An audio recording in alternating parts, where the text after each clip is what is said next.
filɛbagaw fo ne tan bɛ ka taa aw kelen-kelen n'a bɛɛ lajɛlen yɔrɔ ka bɛ yana fo aw sigiyɔrɔ la ka da jira la k'a fɔ ko aw bɛ ka Mali kunnafoni point TV de lajɛ nin wagati in na an bɛ kɛnɛ min kɔnɔ o de ye dankɔrɔba kɛnɛ ye an y'a fɔ ɲɛna anw ye wo ye dankɔrɔba ko de ka d'anw ye an ni dankɔrɔbaw ka ɲɔgɔnya ani dankɔrɔbaw ka ɲɔgɔn kuma ɲɔgɔnya yalasa don n'a nataw la anw fana na kɛ dankɔrɔba dɔ ye o tɛ de buramuso o kumana bi an y'a an sen bɔ an kɔnɔ kɔrɔ k'an senna yala ani maa dɔ bɛnna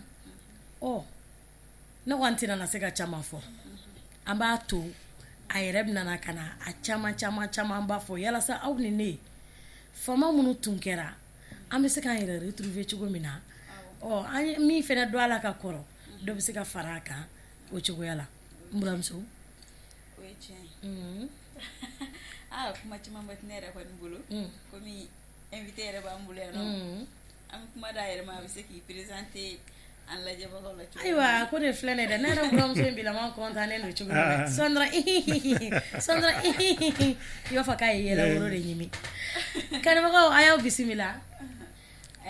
an ni maa min bɛ ɲɔgɔn fɛ n'an ka hinɛ aw la k'a tɔgɔ fɔ aw ɲɛna k'a fɔ wa ayi na n ka to yen nɔ n balibakɛ ni ɲankuma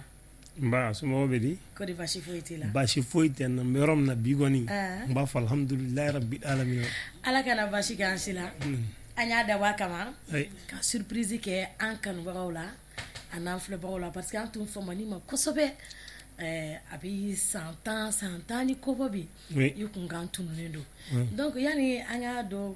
baro yɛrɛ kɔnɔ e k'i yɛrɛ f'an ye tan dɛ tɔgɔ ni jamu ni bɔyɔrɔ bon a diyara n ye kosɛbɛ Mali kunnafoni vraiment a diyara n ye kosɛbɛ parce que a tɛ tɛmɛ nin kan n'i y'a mɛn kunnafoni mɔgɔ minnu tununa parce que hadamaden yeli mɔgɔ t'o kunnafoniya ɲini tiɲɛ wa nkalon donc ni yɛrɛ de kunnafoni yɛrɛ donc ne tɔgɔ de ye Ibrahim Jaje Nabo ni waatijanw na u tun bɛ ne dɔn ni Ayi Fara ye ne fa ye bozo ye ne ba ye kɔrɔbɔrɔ ye donc kɔfɛ tuguni n tila ka na ni dɔnkili wɛrɛ tuguni n'o ye Sans Financement n b'a dɔn bɛɛ bɛ jarabi donc bɛɛ b'o dɔnkili dɔn quoi voilà ne de filɛ nin ye Ibrahim Nabo ka bɔ Buguni sisan an bɛ fɛ k'a dɔn Ibrahim bɔra jɔn ni jɔnw na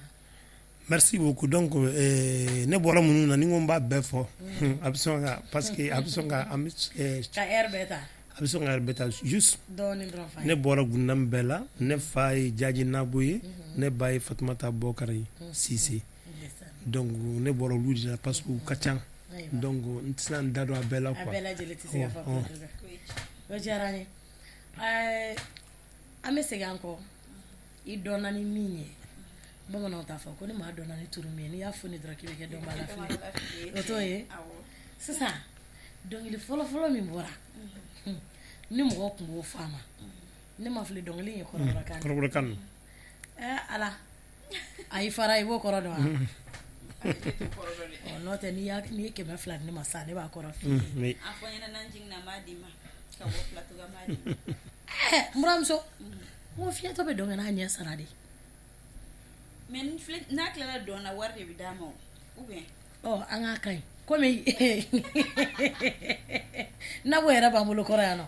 Nabo e ka an hakili jigin dɔɔnin Ayi Fara dɔnkili la problème foyi t'a la n bɛ hakili jigin o la mais aw bɛ yafa n ma dɔɔnin parce que hadamaden o hadamaden n'i bɛ ji min bɛ fili parce que buna hadamaden i kɛra diinɛ o diinɛ la n'i wulila i ka baara kɔnɔna na i kan ka Ala fo k'a waleɲuman dɔn k'i bangebaaw fo a cɛman n'a musoman min balolen don ni min tanyara merci beaucoup n b'o hakili ɲini jama fɛ parce que n'i ko ɲagalibagatɔ ma k'a ka taa suma ni nuji m'a fɛ ka da jiba o de ye n sɔrɔ sinon man ka ɲina bon ne ka o dɔnkili a dɔnkili kɔrɔbɔrɔkan don n b'a fɔ goyiku sibaraka ina damwan dunya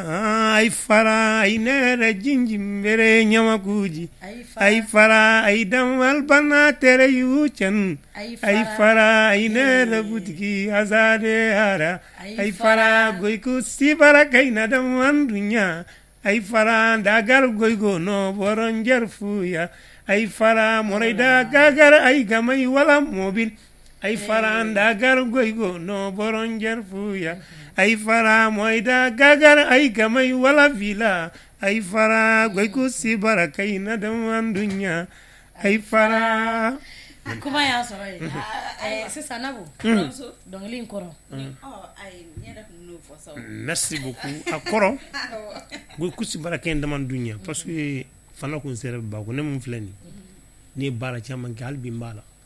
parce que ne jinibere feere Bamakɔ yan ne ka patron filɛ ne na balo a filɛ Torokɔrɔbugu n bɛ bɔ échangeur kɔrɔ ka jumɛn min fo Kalaban Korobada la a bɛ ni sigiyɔrɔ cɛ Bulijaya dans les années 95 ɲama bɛ cɛ ka taa bulu ka Sibugu bani transport kɔrɔ ka taa bila Konatɛbugu ɲama bɔn yɔrɔ ne de tun b'a ɲama bɛɛ cɛ j'ai fait 4 ans dedans ne bɔra o la ka taa Abidjan ɲɔnɔ fɔlɔ ɲɔnɔ N5 boy ninnu malo baara n y'o bɛɛ kɛ Sango ninnu n y'o bɛɛ kɛ ka segin ka na o tuguni o kɔfɛ tuguni n taara Lagos ka segin ka na marché ne taara DENAF la 98 je suis une formation au niveau de la DENAF là je suis un animateur formateur dans la langue bambara je même servi quelque temps dedans a ma ɲa n y'o bila i y'a faamuya maintenant de fɔ n ko fɛn dɔw bɛ dakan de hadamaden i ni danna fɛn min kama i mana boli ka taa yɔrɔ i b'a sɔrɔ a b'i ɲɛ donc ka na munumunu fo ka na n ye to la ka cabine kulubilen je suis la première personne qui avait une cabine téléphonique de 99 2000 jusqu'à 2005 oui kulubilen terminus bɛ yɔrɔ min na ne ka cabine de tun bɛ je gère une cabine téléphonique ne ta tɛ mɛ mɔgɔ de ta k'an bila la i y'a faamuya o kɔnɔna na Salif na weleli kɛ du temps en temps parce que k'a fɔ kelen tɛ a bɛ na donc don dɔ la ne ka client dɔ de ko ne ma ko k'ale bɛ to ka sɔrɔ ma Kuyate tun b'o yɔrɔ ninnu na ni Fimana Ala ka hinɛ Fimana u bɛ n'u sigi an bɛ baro kɛ i b'a dɔn cabine feerela kɔni ani bitiki kɔni quand tu n'i bɛ information fɛn o fɛn ɲini carré kunna bitiki feerela ani téléphone cabine information bɛ b'u tigɛ kɔnɔ a caman fara muso wa ni min kɛ dɔrɔn i bɛ kɛ nafiki wala a bɛɛ bɛ k'i ɲɛna a bɛɛ bɛ f'i ɲɛna donc o temps kɔnɔna u bɛ na Bayisa Kɔnɛ Cheche Bɛnkɛ de don Ala ka hinɛ Cheche ni silamɛfuru bɛɛ la u bɛ na u bɛ guitare ta u bɛ fɔli kɛ ne bɛ to ka dɔnkili da donc ne ka client dɔ ko ne ma ko mariage b'olu bolo k'olu bɛ fɛ a kɔrɔbɔrɔ dɔnkili da la k'ale dun ɲɛ b'a ko ne bɛ dɔnkili da ne ko he n ko ka dɔnkili da kelen ani ka taa da muso cɛla a ma nɔgɔn ko k'i bɛ se sa bon hadamaden qui ne risque n'a rien ne fana ko problème t'a la ne ko n ka patron ma n ko bi kɔni bi ni dimanche i bɛ ni dimanche to ne bolo fo ne ka taa sumu kɛ de jeliw bɛ artiste bɛ na ko mon ami je te jure a don je me rappelle c'était le 26 novembre 2001 c'était n ka premier n ka sumu fɔlɔ n y'a kɛ kulubilen u ka docteur fo filɛ yɔrɔ min na kulu kɔrɔti san la face même du Salif ni dɔnkili dɔw kɔnɔna na donc Salif ka petit dɔ bɛ Aramala ka hinɛ la ne tilara fɔli la ko ko Salif ko k'ale mago bɛ na n ko Salif k'a mago bɛ na ko ne ka taa ale y'a ɲɛ n bolo donc ne taara ten ne ni Salif ye tiɲɛ ko bon ko mission de fɛn Ikritat mɔgɔw mago bɛ morceau fila la sensibilisation morceau fila la ko ne bɛ se ka taa da ale bɛ ne sara donc a ye n to baro kɔnɔna na ani bɛnkɛ dɔw ye ɲɔgɔn dɔw ye ɲɔgɔn a ko ne ma ko ne ye morceau in kɛ Ala ka hinɛ Mafula Kante tun bɛ yen Segu Baba Minɛ tun bɛ yen a ye n wele ko ne ka taa ale sɔrɔ Mafula ne ko n ko pasi tɛ n bolo ko ne ka taxi ta n ka taa sɔrɔ a don o y'a sɔrɔ Mafula Kante tun bɛ yen a ko ne ka dɔnkili da a dɔnkili ne bɔra dɔnkili min ye ko ne ko dɔn an sigilen bɛ salle kɔnɔ n ye dɔnkili da Mafula Kante k'a ma ko non k'a bɛ se k'a feere k'a ta o morceau fila de taara kɛ ne bolo un album de 8 titres et qui a été édité par Universal Music. Il y a femme. Album tɔgɔ de ko album Dunuya. Ça c'est sorti le 1er octobre 2004. Ani Sinasoni o paya sɔn na ma bana dimanche samedi vendredi tɛmɛnen a ka jɛnajɛ kɛra. Sinasona ko ma fɔ Bula Bula an ka album de bɔra ɲɔgɔn fɛ Adama Kulubali. I y'a faamuya donc ko kɔni nana ni cogo la sa ni awɔ. Tiɲɛna Jɛnɛba mɔgɔ tɛ taa k'i dakan da nka ale ta ni bala wulila cogo min na ne ka dɔnkili da kabini kɔrɔ k'i sigilen dɔrɔn k'i ka taa sumu kɛ ka to sumu kɛyɔrɔ la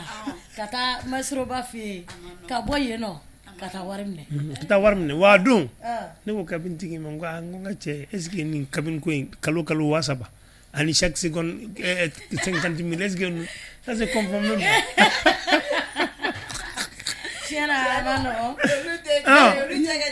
voilà donc ay fara ni sans fin au bébé album kelen de non ay fara ni sans fin il y a plus de parce que numéro 2004 numéro 2008 2009 donc sans fin c'est un featuring nini d'origine un jeune d'origine française d'origine malienne nationalité française il y a que nous voilà. Ok, mais i taara Salif i ta contrat minɛ i taara morceau fila minnu da olu tun ye ay fara ni ye dɔnkili wa ou bien dɔnkili non en fin de compte a kun b'a kɔnɔ mais ay kan to studio kono dron ay yalla mala ka album ici ça peut-être ani munu ben mi nga ba duma mais album ça revient à lui donc universel ane mo ay deme doima ça le vient de me kosobe mais après ça si vous voyez aussi que net na scène ka fana après net mbana mais vraiment ba fo kosobe ay de me kosobe donc wodi atu net na maintenant hal ner wuro dugu bo ta do ko ne bi parce que à un moment donné radio sur le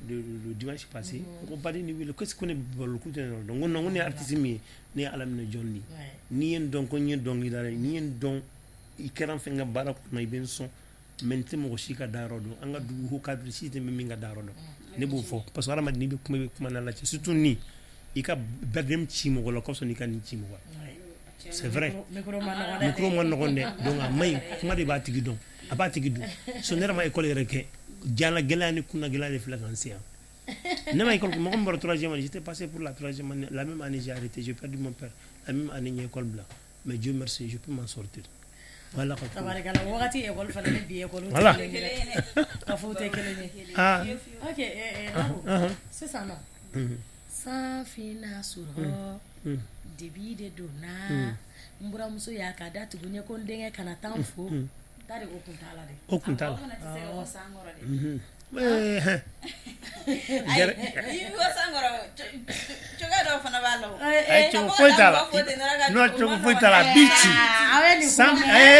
No, ma pie blog tala sam. Na ba ka amplacer la sam final parce que en fait manama kujugo. Bon, moi de que ça parce que n'y a fi ni ancienne version nouvelle version de Sigira kana Zambiorom na alhamdulillah am fin la sema mai jien bemne jien dungu be kan wele un peu partout dans le monde ou kan encourager là parce que bon mais première parce avec le changement de donner mais coroboro kan fitin kala parce que ngere coroboro nouvelle version di bal OK sans finasuro divide donna sanjivale nana torchikole kake isebete yarabillema isebete yarabima safina suro divide donna sanjivale nana torchikole kake imati yefo ikana waliden negen sa ifoyo kandi undi wodi kuriko afoyo wondi kandi wodi kuriko el hawa bamako ni pari kaja yorote ni janyama wache pari ni bamako kaja yorote ni janyama wache tiedo ne bafe yorote ni janyama wache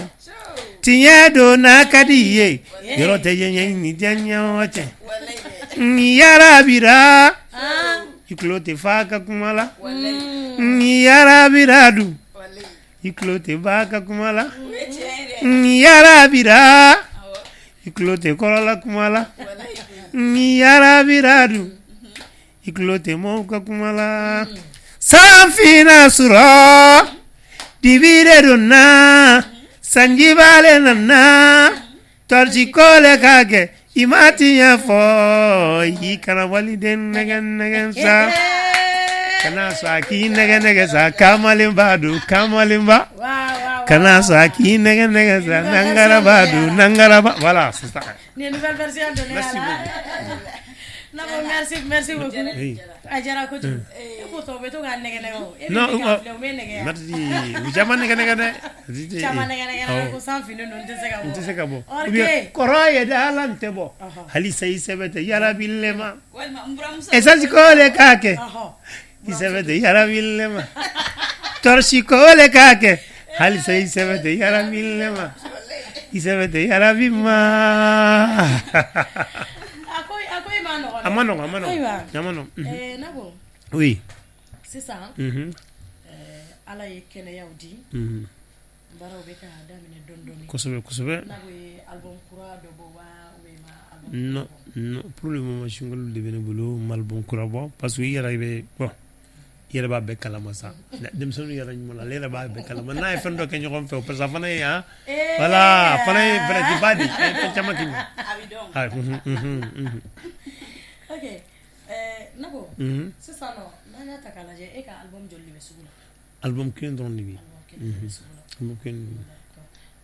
i ko ko i ye baara caman kɛ avant que i ka don musique milieu mais i donna art milieu kɔnɔ hali sisan i bɛ ka continuer ka baara wɛrɛw kɛ min tɛ art ye bon tiɲɛ la ne tun bɛ baara wɛrɛ kɛ mais dɔ in janfa depuis mes sambara je suis un truc un commerçant ambulant mais sambaraw ta numu filɛ n sen na mugu feere donc i b'a dɔn ko nata de wuli da ka lajɛ n terikɛ dɔ bɛ yen on a fait 12 ans d'amitié n tɛ mɔgɔ tɔgɔ fɔ an terimuso dɔ bɔra Guinée ko sambara dɔw bɛ yen Guinée k'u bɛ taa sambaraw ta ka na 200 ni 50 i bɛna di suguba la 500 o ti ko ta o y'a sɔrɔ n buramuso tun man kɛnɛ ne ko n bɛ taa nɔrɔ la ne ye n ka wari bɛɛ cɛ ka d'a ma n k'a ka taa ta fili ɲɛkɔrɔla la a ka na ne ta ye a taara nin ka 750 000 mais an bɛ ɲɔgɔn kibaruya donc maintenant n tɛ fɛn wɛrɛ kɛ maintenant n bɛ ka musique de kɛ sinon n bɛ commerce kɛ musique kɛrɛfɛ mais nin waati in na kɔni tiɲɛna n bɛ k'ale kɛ bi ka di sini man di ala de t'a ka ko ye ala ka dɛmɛ kɛ i y'a fɔ cogo min na ala ta de y'a ka ko n'a ye min ka d'a ye a b'o de kɛ ala ka sababu ɲuman caman amin ya rabbi an bɛɛ lajɛlen a bɛ nɔgɔya k'a daminɛ kabinda la oui don min i bɛ wele ko i bɛ se ka dɔnkili da o don ni bi cɛ i ye gɛlɛya dɔw sɔrɔ baara in kɔnɔ bon baara in kɔni tiɲɛna gɛlɛya tɛ ban dɛ baara in gɛlɛya tɛ ban parce que en vrai dur moi je suis né artiste de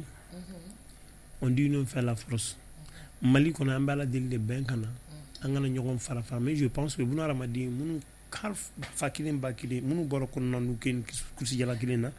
kun kelennaw bɛ yen ka sɔrɔ ɲɔgɔn kɔniya tɛ mais je pense que n'an bɛ baara kelen kɔnɔ o b'a essayer ka kɔnɔjɛya ɲɔgɔn an ka kɛ ɲɔgɔn fɛ de ala ko hali kafiri n'u kɛra ɲɔgɔn fɛ a b'u dɛmɛ kuma tɛna an ko an ye silamɛw ye mais o difficulté de bɛ an bɛɛ bolo parce que bɛɛ ni an bɛ ɲɔgɔn an bɛ yɛlɛ ɲɔgɔn fɛ a banna information ɲuman bɛ yen i tɛ bɔ a kalama fɛn min ne ni yɔrɔ i t'o sɔrɔ fo ka diɲɛ wuli min kɛra i fɛ bɛɛ n'a ka fan de don bɛɛ de b'a ta sɔrɔ a bɛ se ka kɛ e ka sɔrɔ ta bɛ ca ni ne ta ye moi je vis de ma manière tu vis de ta manière mais fɛn min gɛlɛya min b'a kɔnɔ kosɛbɛ wallahi ala de bɛ jɔn dɔn moi je n'en veux personne ne wolo ni bi cɛ musique kɔnɔ je n'en veux personne wa n bɛ ka bɔ olu de kɔnɔ n y'o de fɔ ni min ye n dɔn o gɛlɛya de b'an bɛɛ kan parce que ni mɔgɔ min ye siya kelen i ni mɔgɔ min bɔ jamana kelen n'i ye maliyɛn faga maliyɛn de b'a kɔnɔ i ka union fait la force an ka jɛ o de problème bɛ bɛɛ da la sinon folikɛla ko la n'i y'a fɔ ni sisan nabo concert mariage bɛ n bolo sisan 2 heures du matin ni ɲɛ bɛ folikɛla sɔrɔ j'ai commencé ça fait 16 ans ma guitariste trahi ma choriste trahi ma jɛmɛfɔla trahi o de bɛ n kan wa ni sɔrɔ kɛra fana bɛɛ ni yɔrɔ bɛ d'i ma y'o de fɔ micro la kuma don o gɛlɛya min bɛ yen dɔrɔn an tɛ ɲɔgɔn kan fɔ an b'an dugu ɲɔgɔn ye o dɔrɔn de don sinon problème tɛ yen an y'o bɔ ɲɔgɔn ye jolisiw b'an ɲɛ taara o dɔrɔn de don o kumana ala ka hɛrɛ k'an ye amina Nabo an ye i ka dɔnkili dɔ fɛnɛ mɛn donc an t'a dɔn n'a sɔrɔ u bɛ album na ou bien n'a tɛ album na ko nafolo nafolo a tɛ album na n bɛ se k'a fɔ ne yɛrɛ tɛ est-ce que mɔgɔ y'o mɛn fɔlɔ ne tɛ mɔgɔ mun mɛn fɔlɔ parce que ne de y'a kɛ ɲɔgɔn fɛ mɔgɔ fɔlɔ awɔ non o ye nafolo de o ye dɔnkili kura nata dɔ ye awɔ mais i bɛ se ka fitinin dɔrɔn fana ni avant buni dɔrɔn ok n b'o kɛ a ko kɛra baara ye wari ko kɛra baara ye a ko kɛra baara ye nafolo ko kɛra baara ye k'a ta ɲɛnabɔ wari tɛ ko bɛ ɲɛnabɔ nafolo tɛ ko bɛ dilan bi dunuya dɔw de b'a di dɔw b'u wolofa bɛrɛ di ko sabu kɛla wari ko ye dɔw de b'a di mori ma dɔw b'u wolola bɛrɛ di ka sabu kɛla wari ko ye u b'a di dɔw b'u denmuso fɔlɔ di ko sabu kɛla wari ko ye u b'a di dɔw b'u denkɛ fɔlɔ di ko sabu kɛla wari ko ye k'a ta ɲɛnabɔ wari tɛ ko bɛ ɲɛnabɔ nafolo tɛ ko bɛ dilan bi dunuya n'a ser'i ma denkuni ser'i ma n'a ser'i ma bolokoli seri ma na seri ma sukoya seri ma ni maumana ina don ka fata ɲanabɔ wari tɛ ko bɛ ɲanabɔ nafolo tɛ ko bɛ dilan bi dunuya a ko kɛra baara ye wari ko kɛra baara ye a ko kɛra baara ye nafolo ko kɛra baara ye a kɛra Jɛnɛba ne ni dɔnkili mɛn don min na c'est dire tellement que a jouera ne yɛrɛ bakun kan a don n ye sigi fo ka n sumaya c'est dire n miirila diɲɛ na quoi n nana ye nafolo de bɛ mɔgɔ dɔw bolo so dɔ b'u kɛrɛfɛ olu bɛ ka dumuni ta ka taa kɛ ɲama na dɔw bɛ ka si kɔngɔ na nin bɛɛ de bɛ ban Maliba in kɔnɔ bɛɛ n'i ka wajibi kɛcogo don c'est vrai vraiment dɔnkili a jara Ala ka dɔnkili bɔ don yira na don min a bɛ bɔ ka bila fiɲɛ na non a tɛ bɔ ɲɛnama n ko n'ale y'a wallahi dɔ y'a ka voix mɛn a ye Fanta voix mɛn dɔnkili in na a ko ne ma ko nin bɛ min n k'a ma n ko bakɔrɔni mana bakɔrɔni bi dɔ de sɛmɛni bɛ kogo la kuma donso ka yafa n ma awɔ n ko jɛgɛ n'a bɛ ji la wallahi hali mɔgɔkɔrɔba tɛ se k'a minɛ ni fɛrɛn tɛ mais n'i y'a ta k'a bila gɛrɛn kan dɔrɔn denmisɛnninw bɛ sago k'a la o de bɛ k'an sɔrɔ awɔ parce que ɲɛ bɛ nin fana na émotion na a bɛ jouer mɔgɔ kan kojugu Ala ka si jan kɛnɛ ni laban ko ɲuman kalifa n bɛɛ la ne kelen micro bɛ n bolo n bɛ n ka kɛnɛ kan n b'a f'i ye ne ye kɔrɔbɔrɔ de mais Dieu merci n y'o fɔ Mali bɛɛ ye kelen ye kan kelen mɛnna o de ye fantan fala ye bɛɛ k'i jilaja ne b'o de fɔ sinon yɛrɛ fɔ tɛ dɛ mais n ɲɔgɔn man ca kɔrɔbɔrɔ kun na ka fara Fatan Diko kan parce que kan bɛɛ ka di ne Mali bɛɛ ka di ne moi je suis unique n tɛ siya woloma fɛ awɔ o de nana ni sinon n tɛ mais n b'u lamɛn u bɛ min fɔ n bɛ fɛ k'a fɔ n'i ye n sigi yan bi fo sini n bɛ dɔnkili da bamanan i b'a dɔn k'a jɛngɛnen don parce que yirikuru mana mɛn jila a tɛ se ka kɛ bamanan mais n bɛ min fɔ kɔni i b'a mɛn i b'a faamu voilà. ok Nabo sisan ne bɛna i passer n buramuso ma o bɛ diya n ye sa j'espère que ne buramuso kɔni dan t'a la fiyewu non aw ka ɲi kojugu aw fila bɛɛ ka ɲi nin kɔfɛ aw ka ɲi nin kɔfɛ kojugu ka tɛmɛ nin fana kan mais buramuso min ye nin ye ale de ko ne yɛrɛ denkɛ ale de b'a sago k'a la n'a ka di ale de ye ne denkɛ bɛ dumuni di ne ma n'a man d'ale ye dumuni bon i b'a dɔn i bɛ min ko la sisan i bɛ ko dumuni bɛ tobi min ɲɛna o tɛ la a tɛ dun ka min to gɛrɛ a la sisan comme i b'a dɔn ale fana nisɔn ka di ɲɛ b'a la cogo min na elle n'est pas trop compliquée gɛrɛ la dɔrɔn a dumuni yɔrɔ bɛɛ bɛ d'i ma buramuso kɔrɔba de bɛ minɛ ka di buramuso fitinin ne de ye kɔrɔba n'a ka ɲi dun n'ale ka ɲi dun mais don jumɛn dumuni dunna k'e to buramuso hali sɔrɔ siyɛ ne m'a ye ale sɔrɔ siyɛ ne m'a ye o tuma na buramuso Nabo b'i bolo Nabo komi i yɛrɛ bɔra ka caman fɔ an ye i ko i ye dɔnkili da i don na i y'a daminɛ cogo min na n'o bɛɛ la k'o bɛɛ fɔ an ɲɛna bon ne yɛrɛ bɛ fɛ k'i ɲininka sɔni i ka sumu ni fɛngɛ ninnu daminɛ i kun b'i sigi i bɛ dɔnkiliw da i yɛrɛ ko k'i bɛ mɔgɔ minnu wele aw bɛ fɛngɛ fɔ k'i to kabini da e kun bɛ dɔ de ladege wa ou bien a kun ka di i ka kɛ dɔnkilidala ye ka dɔnkilidala jumɛn de ladege bon parce que fɛn dɔ de don comme n panna yɔrɔ kunna dɔɔni wɔɔrɔ in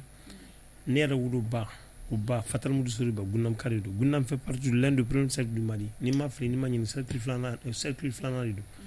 donc ale fana tun ye jinɛ fɔlikɛla ɲɔgɔn dɔnkilidala ten parce que anw fɛ kɔrɔbɔrɔ kunda ni muso furula ni dugu la a ba bɛ dugu min kɔnɔ n'a ye den sɔrɔ den bɛ taa si mamuso de fɛ a kun taa n'o yɔrɔ ninnu na yanni ne ka na ne tun bɛ dɔɔnin dɔn dɔnkiliko la mais nalen yan parce que n y'o de fɔ kuma kɔnɔ ko hadamaden bɛ fɛn dɔ sɔrɔ so i tɛ k'a ye i bɛ kɛ fɛn dɔ fana ye ka sɔrɔ i m'o sɔrɔ so voilà donc a diyara n ye parce que ni Sisi Darame Benga a ba wolo dɔgɔnin fa kelen ba kelen Bayisa Kɔnɛ ne k'a ma ko Bayisa n ko fɔ ne ka musique kɛ parce que musique yɛrɛ de diyara ne ye ne ko ni mamuso dɔ tun bɛ dɔnkili da a ko problème t'a la donc a bɛ to ka na guitare chef an bɛ répéter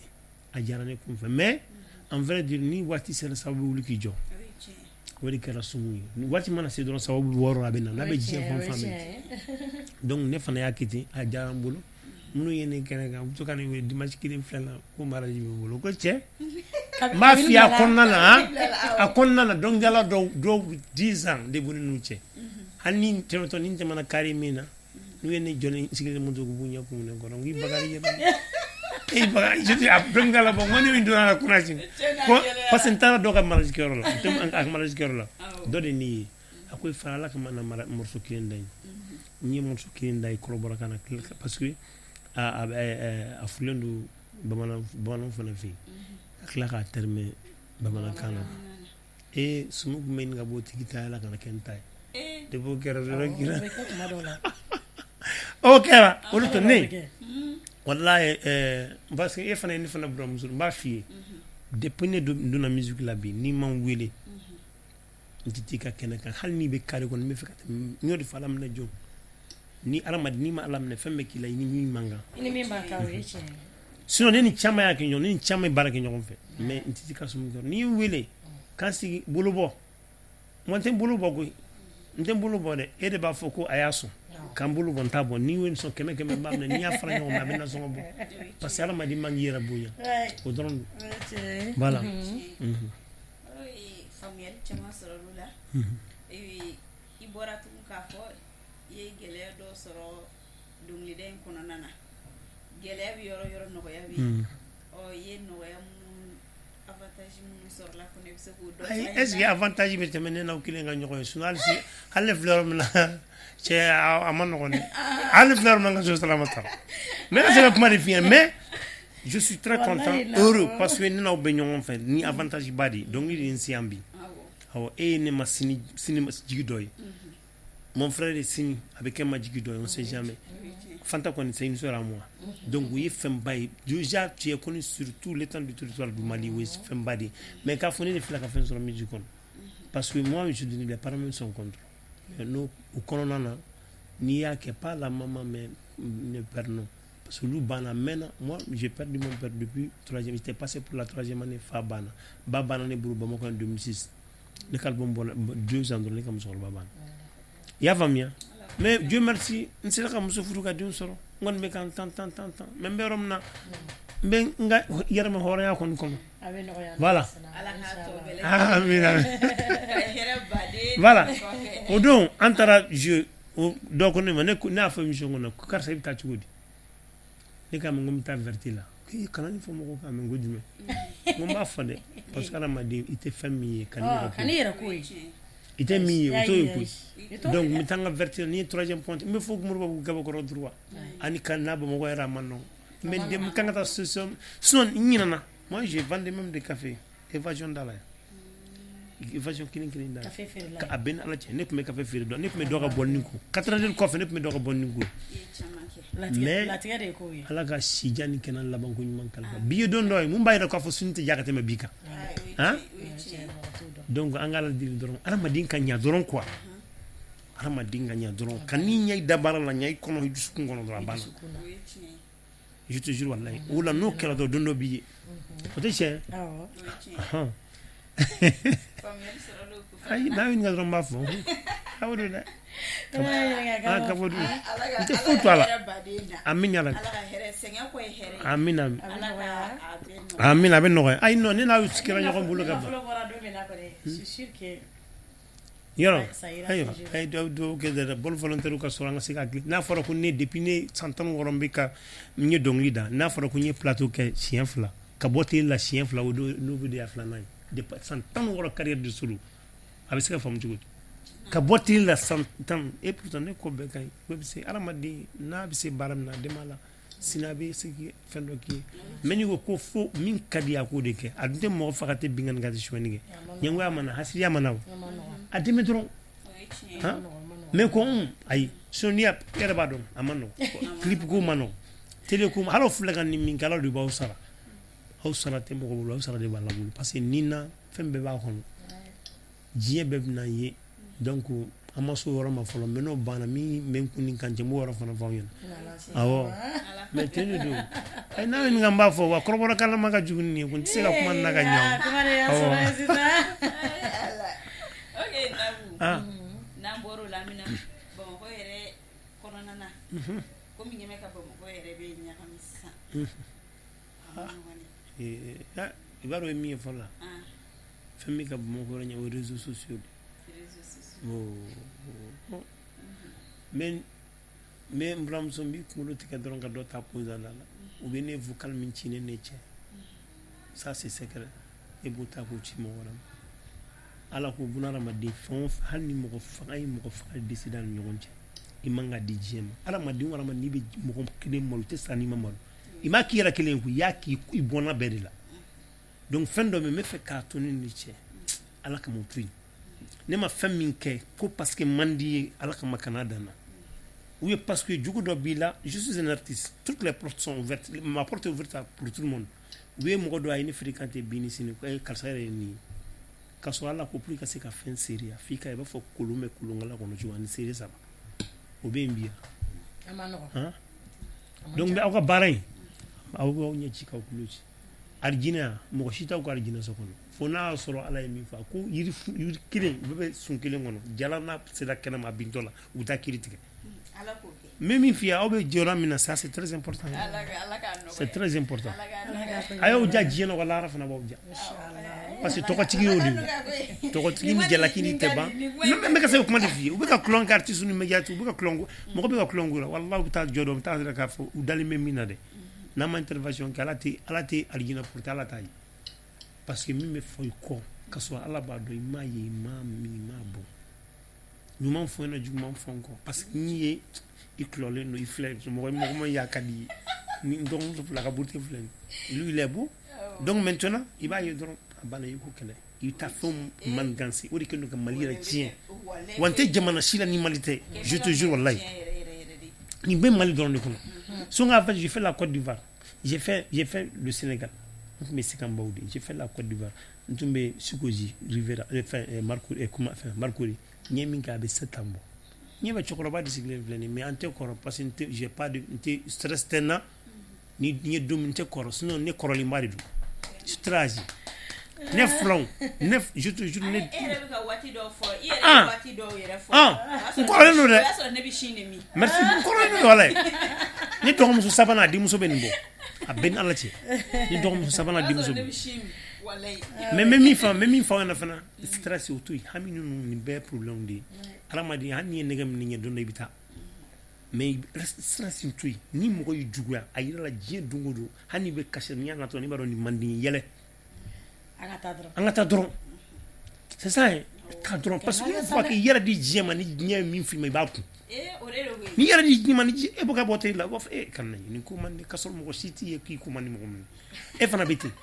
mais nin fana n'a y'i pari c'est un beau gars mais n'u ye dɔrɔn u b'i kɛlɛ donc o kɔnɔna na ko parce que karisa bɛ n kɛlɛ i fana b'i bolo b'i yɛrɛ kɔrɔ sigida la furuso kɔnɔ faso la baso la baara ɲɔgɔn yɔrɔ non a y'o éviter i bɛ mɛn Jɛnɛba mais tɛ nin don an b'a bɛɛ fɔ koyi ne ma nɔgɔn dɛ n ye tasuma de ne b'a bɛɛ fɔ dɛ parce que ne yɛrɛ b'a kɔnɔ ne yɛrɛ b'a kɔnɔ donc sisan an b'a lajɛ i b'a sɔrɔ adamaden mana kɛ cogo cogo diyanɛ ko ni goyanɛ ko b'i la e k'a ɲininka fɛn min yɛrɛ man d'a ye fiyewu e k'a ɲininka o la tan fɛn min man di n ye kosɛbɛ yan o ye hypocrisie de ne kɔni ne t'o dɔrɔn de fɛ walahi o dɔrɔn de man di ne ye ni ye fɛn o fɛn k'i la ala kama a fɔ n ɲɛna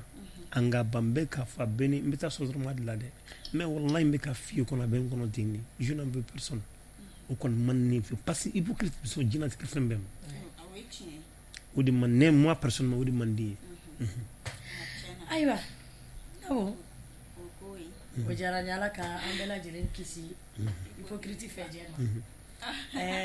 sisan baara in a ma nɔgɔn dɛ fɛn bɛ mɔgɔ la i ta tɛ don ka jan a sebali tɛ Nabo ka baara daminɛ ni bi cɛ est-ce que hakili jiginna la k'a fɔ ko don dɔ la Nabo bɛna tunu jɔn bɛna sɔrɔ ka ne nɔrɔ bila kalanden b'i bolo maliyɛnw ye jigiya la wa bon kalanden tun bɛ n bolo hali bi kalanden 3 bɛ n bolo parce que i b'a dɔn jani ka di ɲɔgɔn mais kɔkuru tɛ sɔn kɔkuru b'a tiɲɛ parce que kalanden ninnu fana bɛ yɔrɔ min na n'a duman bɛ yɔrɔ min na o bɛ yen de koyi baarako tɛ koyi an kana ɲɔgɔn nɛgɛn dɛ mais ne ka min f'i ye dɛ e ka patron yɛrɛ tɛ ka se ka da ɲɔgɔn dɔrɔn ne tɛ se patron fɛ ni taara kɔngɔ bɛ faga o ye kelen ye sinon a bɛ se Tarawele n bɛ se k'a ka dɔnkili kun tigɛ ale tun ye ne ka kalanden ye mais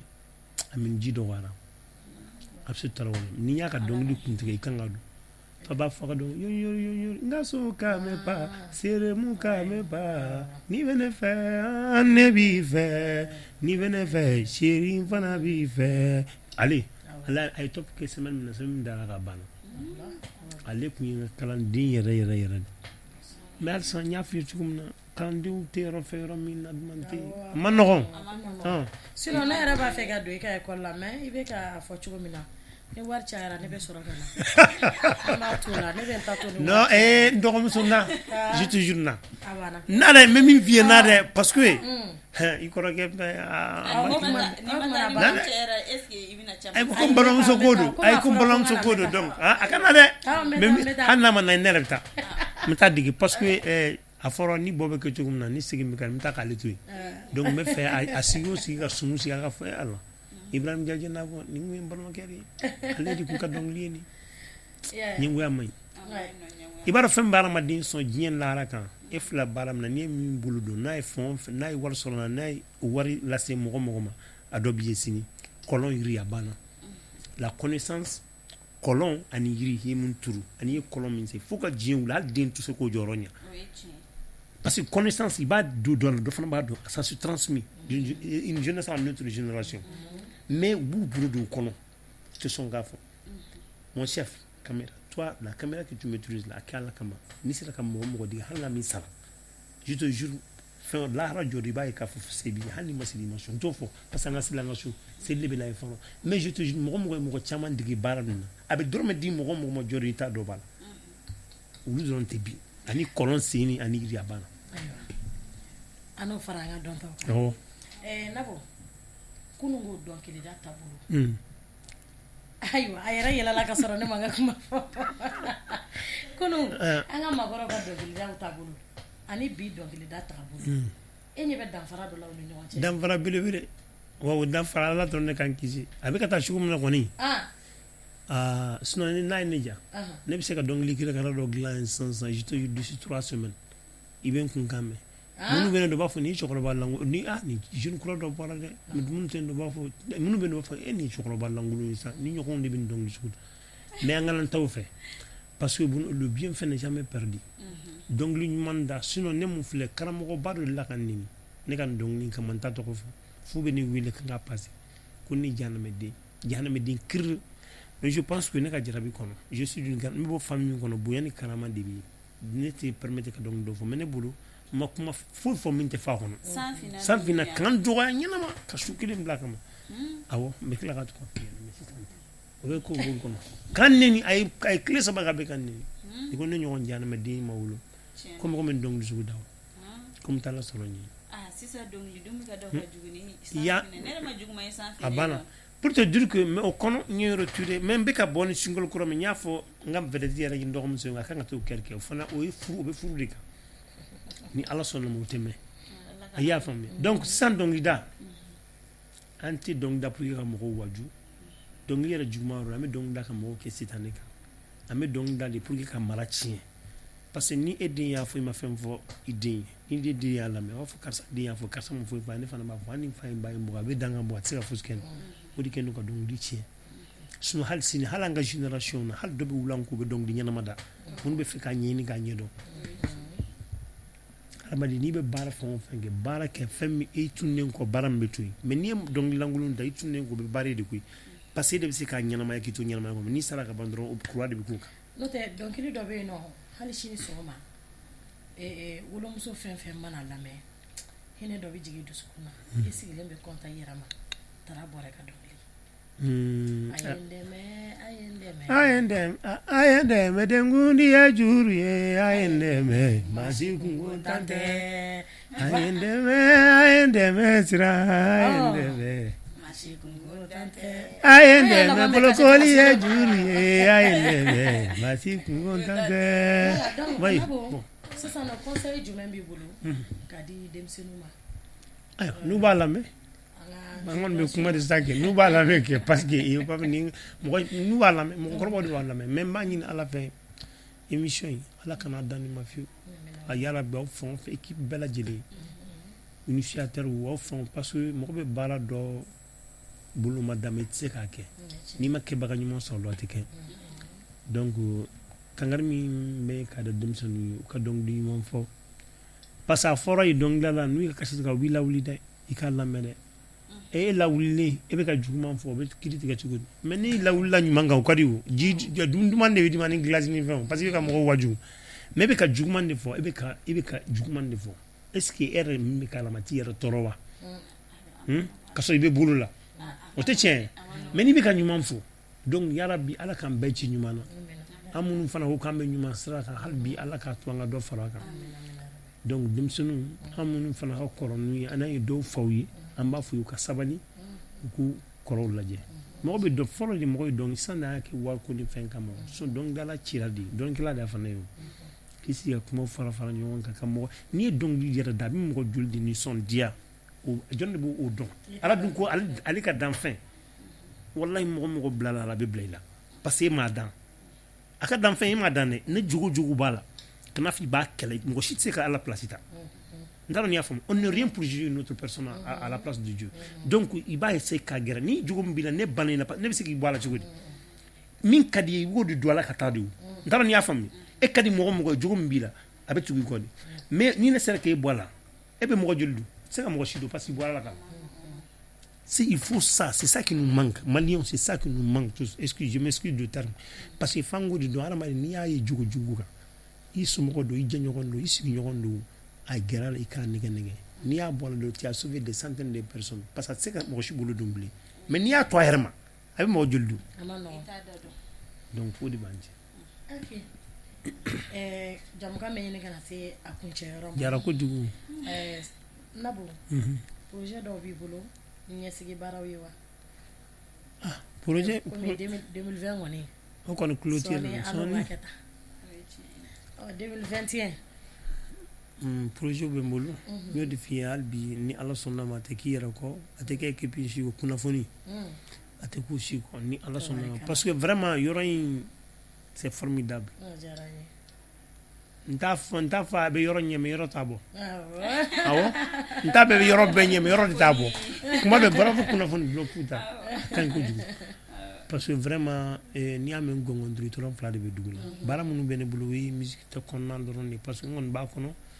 adamaden mɔgɔ t'i i faga fɛn bila i balo fɛn ye fɛn min b'i balo min b'i faga i t'a bolo i b'a kɛ ten an kɔni b'a la ten ala ka émission in kɛ émission belebeleba ye fo diɲɛ bɛɛ k'a mɛn ka tɛmɛ nin bɛɛ kan yarabi ala k'aw bolomaw ka baara la ala ka bɛn don aw ni ɲɔgɔn cɛ ka bɛn sabati aw ni ɲɔgɔn cɛ ni min ye min kɛ min na n'a ma bɛn dɔrɔn a ye se ka kuma awɔ hadamaden hali juguya fitini b'i dusukun na hali ni ma seli kelen i sigi ala deli ala min bɛ n kɔnɔ ni ala cɛ ala ni bɔ n kɔnɔ mɔgɔ bɛ seli ka sɔrɔ min tɛ n turuku ye ça c'est vrai mɔgɔ bɛ seli hali k'i to kule la hali k'i to banakɔtaga la i bɛ seli ala de bɛ jɔn dɔn donc ɲuman ye min an ka seli an ka diinɛ an ka dusukun jɛ dɔrɔn a banna n'o kɛra dɔrɔn a ka ca ala fɛ ayiwa o kuma na sisan Jɛnɛba an bɛna Nabou bila a bɛna morceau dumani dɔ d'an ye n t'a dɔn a bɛna kɛ album kɔnɔ morceau de wa ou bien morceau fitinin de don wa ayiwa an bɛ morceau kelen da ka sɔrɔ ka jamukan kuncɛ n'o tu vois a bɛ fɛ ka kɔrɔbɔrɔkan fɔ c'est vrai i bɛ se ka ko k'u kɛ kɔrɔbɔrɔw ye ayiwa an ye jida salamu alaikum for ku han wala farwa garibu du gone kala hedi karo sini mo baye saye sino falata nan ci ngal gar abe bon